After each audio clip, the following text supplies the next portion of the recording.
Christians love their idols. Most of them even defend their idols.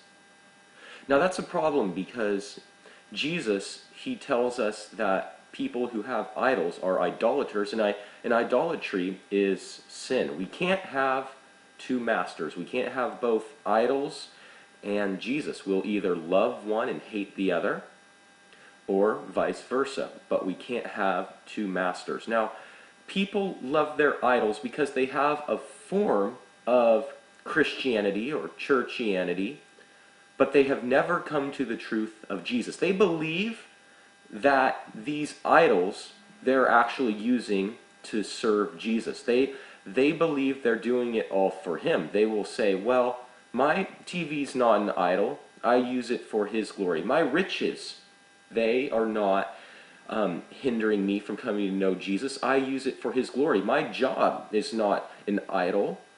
You know, my sports, my hobbies, the things I like, they're not idols, and they will deny it's an idol every time.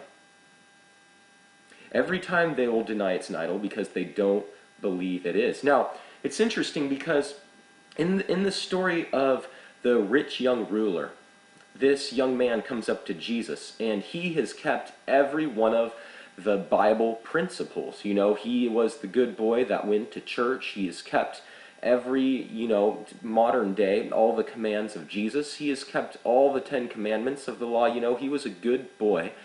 And what Jesus says to him, and you can look up this for yourself in Mark chapter 10. This is what Jesus says to him.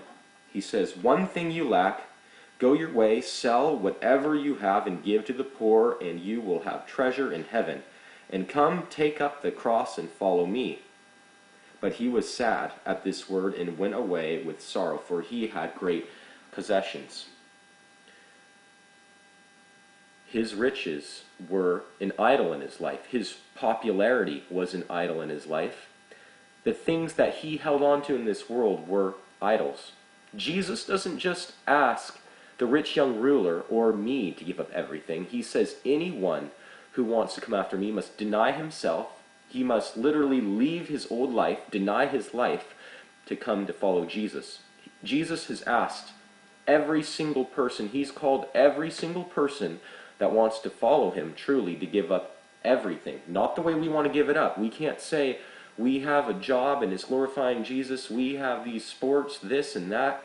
We need to come to Jesus, and until we can come to Him without our idols, we can't be truly serving Him. We have two masters. So I want to encourage you in this. Find Jesus, not a form of godliness, like it says in 2 Timothy, but find Jesus, not religion, not just church, not just Bible study. Find Jesus, let Him become your teacher, and He will tell you these things. He will tell you the truth. You need to give up everything. If anyone is not able to give up everything, he is not worthy of Jesus. You have to be able to give up your entire life for the sake of knowing Jesus. It's not just me. It's not just the rich young ruler. It's anyone who wants to follow Jesus and have eternal life.